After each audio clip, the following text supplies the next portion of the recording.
지난 6개월 동안 정비를 마친 한빛원전 2호기가 재가동을 하루 앞두고 냉각장치 이상으로 멈춰섰습니다.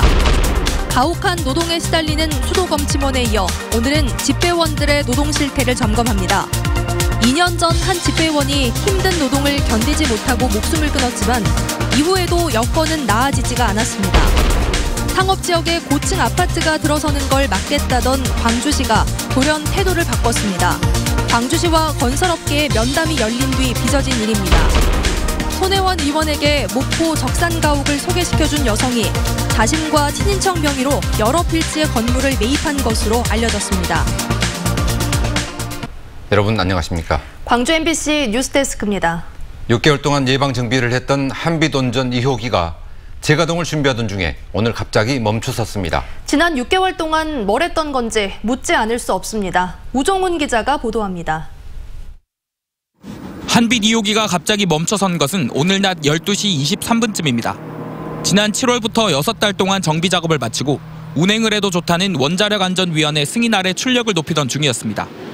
내일 새벽 1시를 기해 정상적인 전력 생산을 할 계획이었지만 정상 가동 13시간을 앞두고 멈춰선 겁니다. 원자로 증기 발생기를 식혀주는 냉각수의 수위가 알 수 없는 이유로 갑자기 떨어졌는데 저수위 경보가 작동하며 자동으로 가동이 중단됐습니다. 원전 측은 원자로 증기 발생기 냉각수 수위가 낮아져 가동이 중단되는 일은 다른 원전에서도 흔히 일어나는 일이라며 안전과는 무관하다고 밝혔습니다. 수위가 낮아지면 자동으로 정지하게 돼 있고 그 부분의 원인을 지금 현재 분석하고 있기 때문에 정상 가동을 위한 테스트이기 때문에 원자력 안전하고는 전혀 상관은 없습니다. 하지만 주민들은 불안합니다. 6개월 동안의 계획 예방 정비 기간 동안 도대체 무엇을 점검했길래 원자로의 핵심 부위에서 이런 이상 조짐이 재가동 직전에 발생하냐는 겁니다. 193일 동안이나 그 계획 예방 정비를 하고 가동을 하는데 바로 이게 이 발전소 정지가 됐다고 하면 이건 굉장히 영광 지역 주민의 한 사람으로서 현재 한빛원전 6기 가운데 4개 원전의 가동이 멈춰 있습니다. 원자로 경락 건물 콘크리트에서 공극이 발견됐거나 정비를 이유로 멈춰 있는 겁니다. 현재 한빛원전에서는 5호기와 6호기만 정상 가동되고 있습니다. 2호기 재가동 일정이 안개 속에 빠져들면서 전력 공급에도 차질이 불가피해졌습니다. MBC 뉴스 우종훈입니다. 설 명절을 앞두고 집배원들이 바빠지기 시작했습니다. 명절 때만 그런 거라면 견딜 수 있을 텐데 그게 아니어서 문제입니다. 2년 전 우리 지역의 집배원이 스스로 목숨을 끊은 뒤에 우정사업본부가 노동조건을 개선하기로 했지만 약속은 지켜지지 않고 있습니다. 남궁욱 기자가 취재했습니다. 집배원 오토바이에 택배 박스들이 아슬아슬하게 높이 쌓여 있습니다.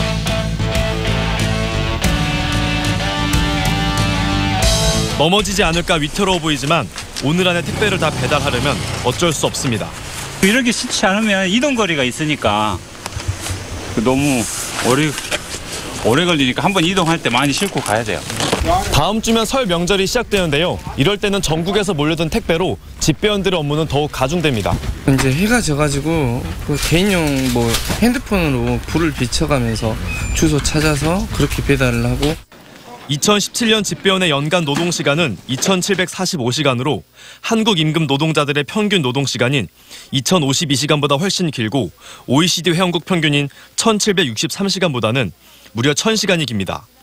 지난해에만 전국에서 26명의 집배원이 숨졌고 이 중 13명은 심근경색 같은 질병으로 5명은 스스로 목숨을 끊는 방법으로 생을 마감했습니다. 2017년 9월 광주 서광주 우체국 소속 이기련 집배원은 과중한 업무를 호소하며 스스로 목숨을 끊었습니다. 번이라도 좀 산재를 입거나 아니면 좀 편찮으시게 되는 상황이 되면 다른 분들이 그거에 대한 부담을 나눠서 져야 되기 때문에 우정사업본부는 이기련 씨 사망 이후 노동 조건을 개선하겠다고 했지만 아직 세부 계획조차 마련하지 않았습니다. 세부적으로 계획이 나와 있는 건 아니고요.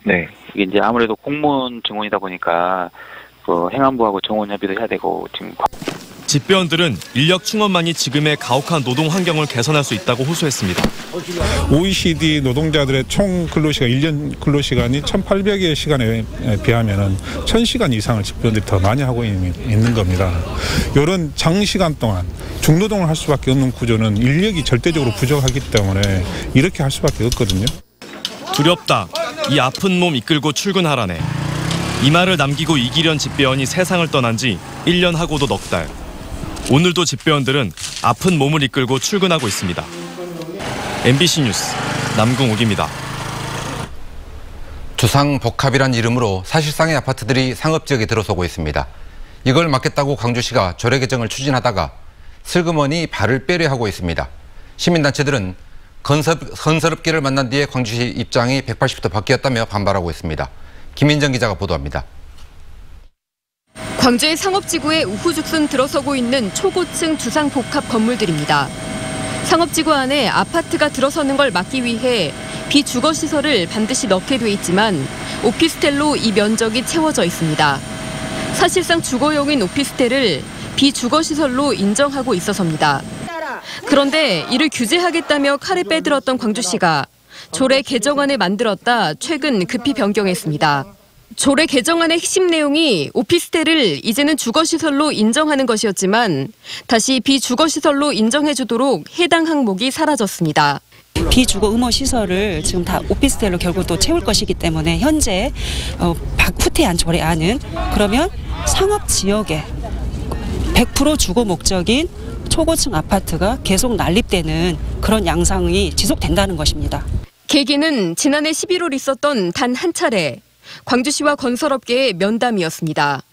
상공회의소와 건축사협회, 주택건설협회가 시장을 만나 규제를 하면 건설업이 죽는다며 조례 개정에 대해 항의하자 한 달이 채 안 돼 규제에 대한 방침을 바꾼 겁니다. 5달에 걸친 시민 공개 토론의 결과와 원안대로 추진해야 한다고 수차례 조언한 전문가들의 자문 결과를 깡그리 무시한 채 조례를 바꾼 겁니다. 광주시는 급진적이라는 경제계 지적이 있어 단계적으로 시행하려는 것이라고 밝혔습니다. 그러나 오피스텔 조항을 언제 되살릴지에 대한 계획은 밝히지 못했습니다.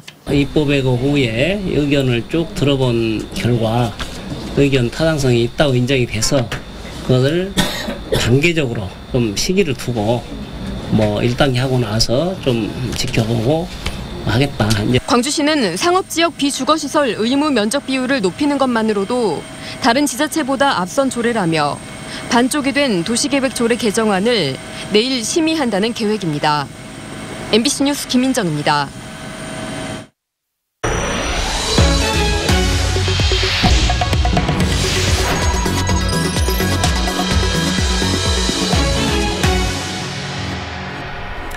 손혜원 의원은 목포의 적산 가옥을 소개해준 여성이 있다고 말해왔습니다. 일부 언론에서는 목포의 큰손으로 지칭하기도 했는데요. 투기 논란이 번지는 과정에서 이 여성의 역할이 무엇이었는지 궁금증이 커지고 있습니다. 김윤 기자가 보도합니다. 목포에서 기자간담회를 자청한 손혜원 의원이 자신에게 적산 가옥을 처음 소개시켜줬던 여성 A씨를 직접 언급했습니다. 이런 집이 빈 게 있어요? 많아요. 그럼 혹시 이런 집을 살 게 있나요? 얼마든지 있어요.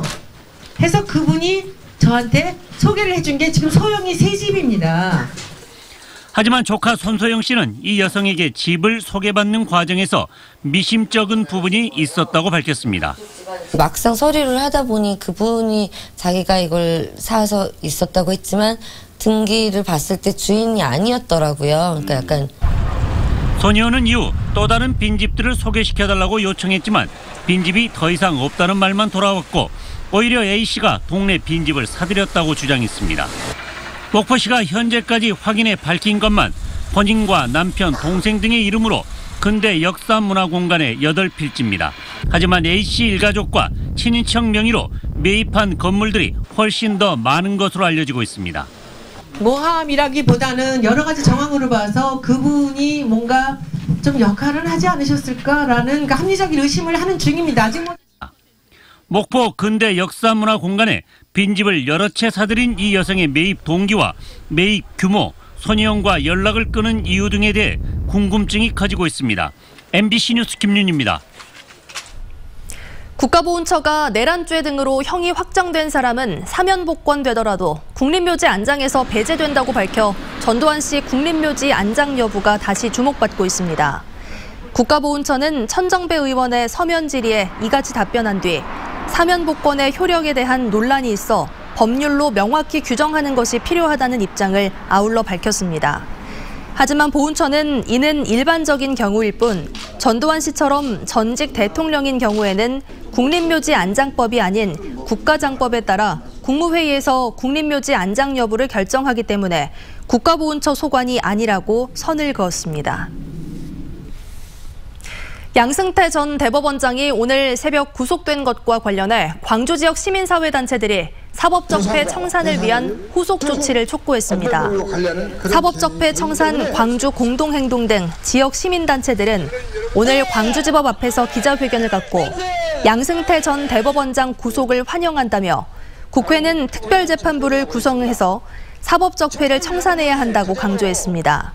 또 양승태 대법원과 박근혜 대통령의 재판 거래로 피해를 본 개인과 단체들에 대해 구제 조치가 뒤따라야 한다고 말했습니다. 설 명절 대목을 앞두고 서둘러 선물 보내려는 분들 많으실 텐데요. 청탁금지법, 이른바 김영란법 적용이 완화되면서 올해는 우리 농수축산물이 선물용으로 인기를 끌 것으로 보입니다. 이계상 기자가 보도합니다. 농산물 도매시장 경매장에 잘 포장된 과일 상자가 빼곡히 쌓여 있습니다. 설 대목을 앞두고 고품질 사과와 배 상자가 밀려들고 있습니다. 선물용으로 인기가 높은 5kg들이 사과 한 상자에 3, 4만 원 선. 이번 주부터 선물 배송이 시작되면서 생산자들이 출하한 물품들이 집중되고 있습니다. 단체 주문 물량이 많아지면서 상품 가격은 큰 등락폭 없이 안정세입니다. 배 같은 경우에도 가장 좋은 10과짜리가 지금 구매하기는 가장 좋고, 사과 같은 경우에는 10과나 13과 구매하기가 가장 좋은 적기라고 보고 있습니다. 수산물 시장에도 미리 선물을 준비하려는 손님들이 늘었습니다. 청탁금지법, 일명 김영란법 시행으로 선물용으로 꺼려졌던 수산물들도 이제는 단체 주문 물량이 늘고 있습니다. 지난해부터 농수축산물의 경우 선물 한도가 10만 원으로 상향 조정되면서 기업체 선물로 선택을 받기 시작한 것입니다. 굴비나 전복 등의 선물 세트도 주고받는 사람이 부담스럽지 않은 수준에서 주문이 많아지고 있습니다. 12미 5만 원짜리 있고, 그다음 90미에 6만 원 있고, 그다음에 7, 8미 7만 원, 5, 6미 제일 큰 거는 9만 원까지. 김영란법 개정에 따른 명절 선물 주문 흐름이 빠르게 바뀌면서 우수 농수축산물이 다시 주목받고 있습니다. 광주 상공회의에서도 우리 농수축산물 사주기 캠페인을 통해서 기업들의 동참을 호소하고 있습니다. MBC 뉴스 이계상입니다. 광주 경제자유구역 조성 사업이 본격적으로 추진됩니다. 광주시는 이달 안에 용역업체와 경제자유구역 지정을 위한 계약을 체결하고 산업통상부에 지침이 나오면 용역 결과를 토대로 개발 계획을 만들어 늦어도 6월까지는 경제자유구역 지정을 신청할 계획입니다. 광주시는 빅그린 산단과 남구 도시첨단 산단 등 1,147만 제곱미터를 경제자유구역으로 조성해 12조 원 규모의 일자리 뉴딜 정책 추진을 구상하고 있습니다. 한전 공과대학 부지를 선정하기 위한 현장 실사가 광주 전남 후보지에서 차례로 진행됐습니다. 한전공대 부지선정 심사위원회는 오늘 오전 광주 지역 후보지 3곳을 직접 방문해 현장 상황을 살펴본 데 이어 오후에는 전남 지역 후보지 3곳을 순차적으로 실사했습니다. 심사위원회는 그동안 진행된 서류 심사와 프리젠테이션, 현장 실사 결과 등을 종합해 한전공대 최종 입지를 선정할 계획입니다. 최종 결과는 다음 주 월요일인 28일 정부 서울청사 국가균형발전위원회에서 송재호 위원장이 직접 발표할 예정입니다. 광주 서부경찰서는 모 농협조합장 선거를 앞두고 조합원에 금품을 건넨 혐의로 62살 박모 씨를 붙잡아 조사하고 있습니다. 박 씨는 지난 2017년 2월부터 지난해 8월까지 조합원 6명에게 현금과 과일 선물 등 총 150만 원어치의 금품을 제공한 혐의를 받고 있습니다. 경찰은 박 씨가 건넨 금품이 선거와 연관성이 있는지 확인하는 등 정확한 경위를 조사하고 있습니다. 광주지검 특수부는 골프장에 근무하면서 117억 원의 공금을 빼돌린 혐의로 27살 박모 씨를 구속 기소했습니다. 전남 모 골프장 회계 담당으로 일하며 지난해 116차례에 걸쳐 117억 원을 횡령한 혐의를 받고 있는 박 씨는 횡령한 돈 대부분을 인터넷 도박 사이트에서 탕진했다고 주장하고 있습니다. 검찰은 박 씨가 은닉한 돈이 있는지 수사하고 있습니다.